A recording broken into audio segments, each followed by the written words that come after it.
Welcome back.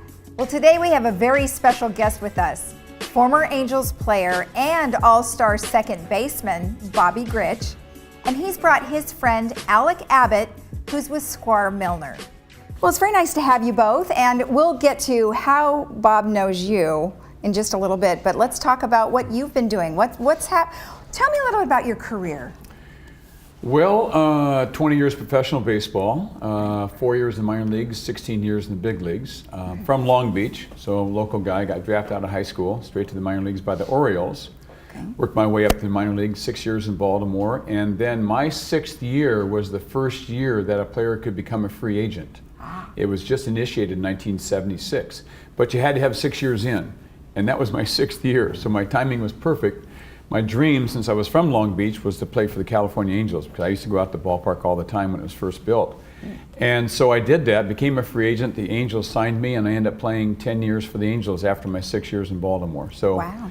16 years total, and All-Star 6 times, and 4 Gold Gloves, and had a lot of fun.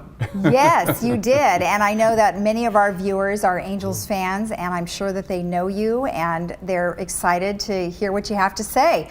So you also have current responsibilities.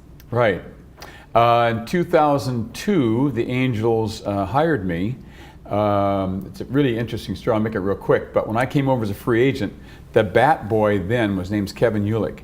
He and I talked about the difference between the Orioles and the Angels organizations, and I said the Orioles were like more of a family, and I don't feel that here in California. Fast forward about 30 years, he becomes president of the team. Oh, wow.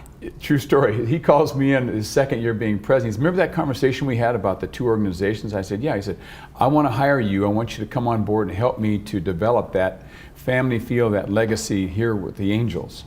So I said, perfect. So I've been doing that now about 16 or 17 years. And so now we have about 600 guys in our alumni association, and he just said what kinds of things we want to do. So I named a lot of different things, and one of them, the Dodgers and Cardinals and Yankees always would have former players go down to spring training.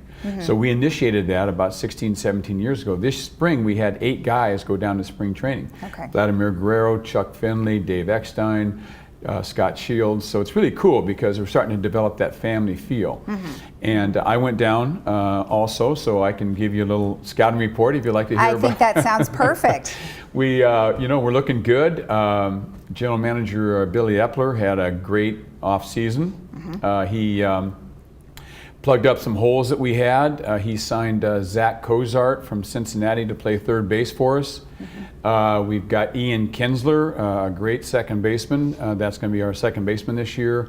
And then last September, he traded for Justin Upton, and they signed him over the winter. So we have Justin Upton now in left field.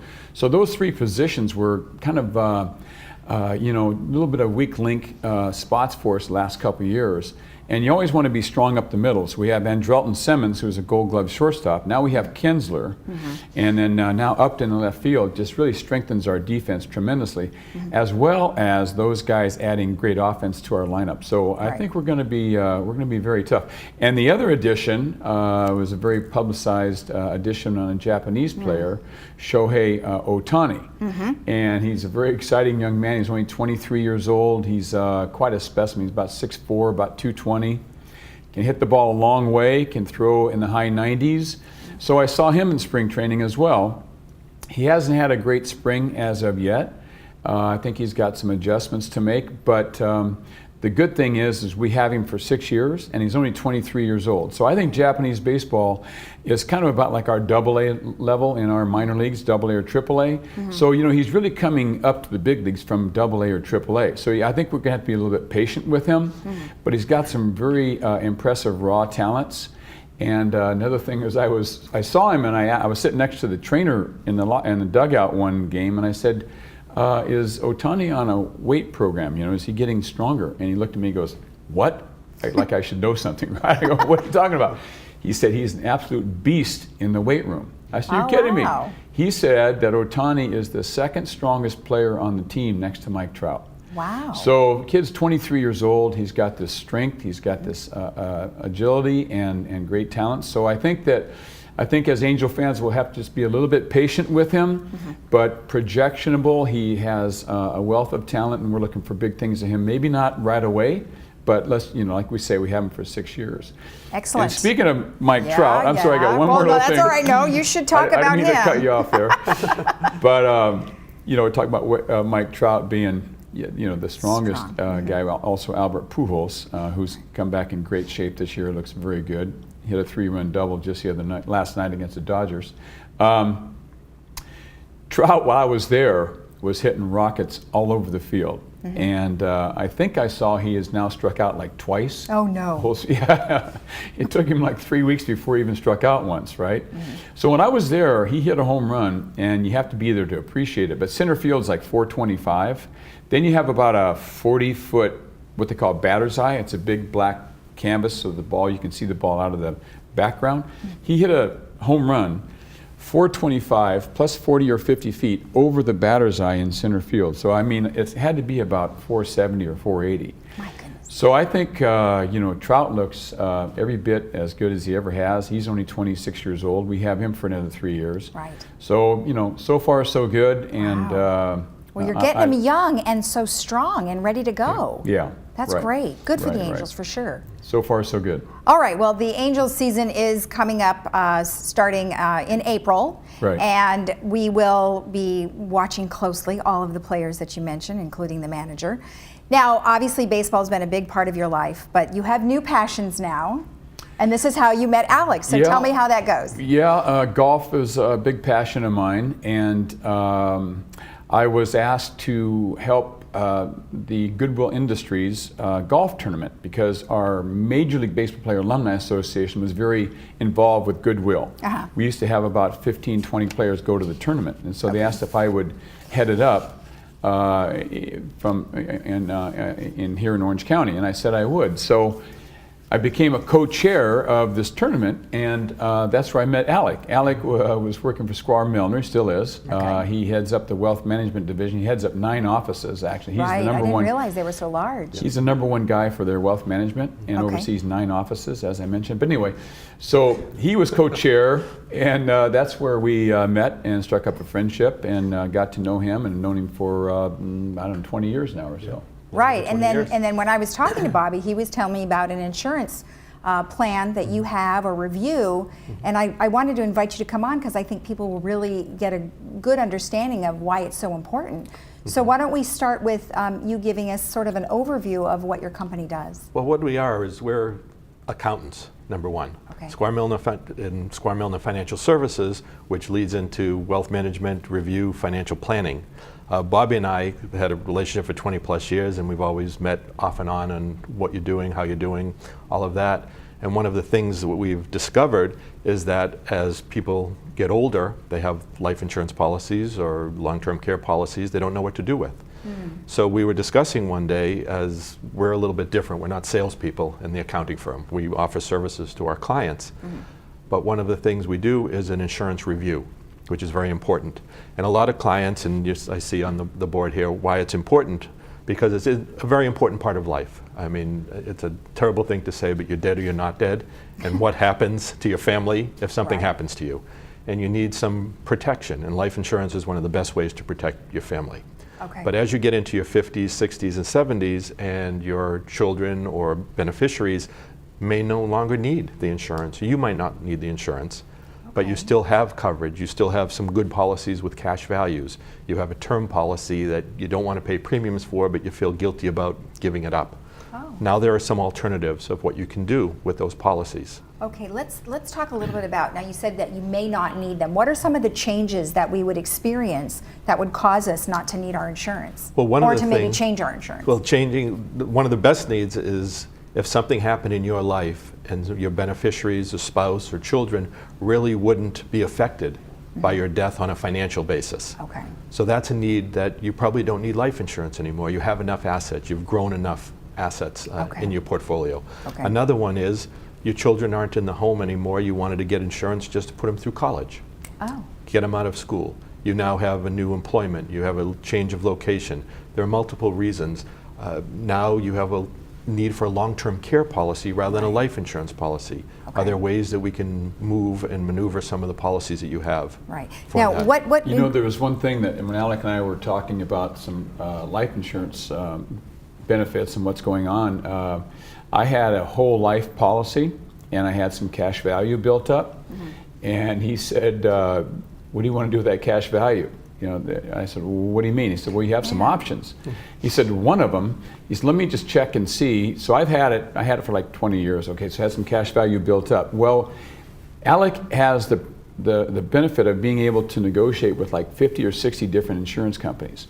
And so what he found out and what I found out is that you can use the cash value to redo your life insurance policy to where I don't make a premium policy the rest of my life. The cash value that I had now makes my premium policy for the rest of my life. So I just changed the insurance company and I'm in good health, and so I don't have to write that premium policy anymore. Because when you pass on, the cash value goes to the insurance company. So you might as well use it. And I said, do people know about this?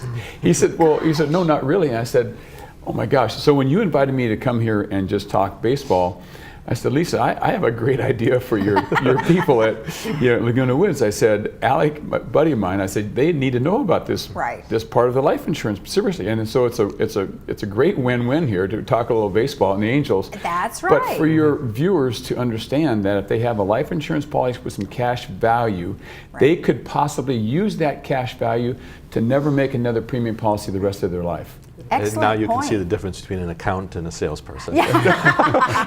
Well, but he's just supporting you because you helped him, right? And that's really the greatest thing about this is that you found someone that helped you, yet he wants to share it. And so I'm really glad that he told me about it because it really does make sense for our viewers. So so he gave us a great example of how it works. Let's just review again what Squire Milner does and what you do to help them. So we have something. So what, obviously they're going to take a look at why you have a policy and overlook the policy. Yes, and as we see this, does the policy still exist? Is it a good policy? We can review the policy. Do you need a policy anymore? There's ways, a lot of people surrender policies because they don't think they need them. Well, there's some value in each policy. So there are things we can do, whether it's to sell a policy, to terminate a policy, to surrender a policy, or convert a policy to life insurance like Bobby, where we didn't have to pay premium in the future, or now we can take some of that cash value and turn it into a long-term care policy, which is good. The biggest part of the review is the policy performing as needed. A lot of these policies were taken out 10, 15, 20 years ago when interest rates were higher. The illustrations don't necessarily support real life anymore. That's an understanding that we do. So for our standpoint as an accounting firm and a financial services firm, we start with a review of the existing policy. Understand the client's objectives, meaning, do you need the policy? Is it performing well? What would you like to do with it? Do you have beneficiaries? Understanding all of the clients. Then we make our observations and then potential solutions to those observations. Depends on what the clients need and what we can do. The biggest caveat is if we want to change a policy, though, you still need to be insurable. So that's an understanding that as clients come in, if it's a good policy, we say keep it. Unfortunately, a lot of policies we see now are going to die before the clients because they weren't designed properly. They didn't have guarantees in them. The client didn't pay premiums for a few years because there was enough cash value. Now interest rates are low, things have changed. So if someone did have questions regarding this, they can contact your office. But you don't have to necessarily already be a client. It could be anyone looking for this kind of help, right? We're here, we're very fortunate in our firm, and one of the things, because we have 9 offices now, we like to give back to the community. We're more than happy to review policies for people. We don't charge for that. It's a relationship. If we have one, wonderful. If we don't, that's okay. If we can help anybody, we're more than happy to do that. Excellent. And one last comment on that, what I was explaining about that cash value is that when you take the cash value and you use that for another policy to be able to pay the premiums for the rest of your life, well, he does it so that the benefit to your heirs is not changed. It's still the same benefit to your heirs that was on the original policy, so that doesn't go away. That stays the same. Only thing that goes away is that you're not writing the check every year. Well, right, it's kind of done it for you, right? And it's one of the examples that I had for Bobby before we did with Bob, is that we had a client who had a large policy, about $3.5 million of death benefit. He didn't need $3.5 million of death benefit anymore, but he had a lot of cash value in the policy, almost $600,000. Wow. And we said, and he was paying almost $40,000 a year in premiums. And he said, well, what do I do? Well, how much death benefit do you need? We determined you need about $2 million, which was nice. We found out that we could transfer with an exchange, just very similar to a real estate exchange, in a non-taxable way, that we could put $400,000 in to guarantee him for life, Wow. age 100, 105, $2 million. And because we didn't need all his cash value, we were able to take the existing cash value and give him back some of his own money and still not pay premiums for the rest. So that's a wonderful example that makes life easy, but we have a lot of very similar opportunities with clients. Well, just to know that you can do something with your cash value, because I had no idea. Right. I mean, I that's didn't really either. a great service. Yeah, well, now you know, right? And now you know. And now all of our residents know too. We So I want hope. all of them to know. Well, I hope you're ready for the phone to ring. Well, we'd be more or than you're happy gonna to. get You have our just phone boatload number emails and now. ask for me. We are going to be a busy person, that's for sure. That's Well, it was very exciting to see you, and thank you for the Thanks, Lisa. spring update. Yeah. Excellent information. And for you, congratulations. What a wonderful opportunity. Well, thank you for the opportunity to be here, Lisa. All right. We appreciate that. Great. Thank you both. All right. And we'll be right back after this.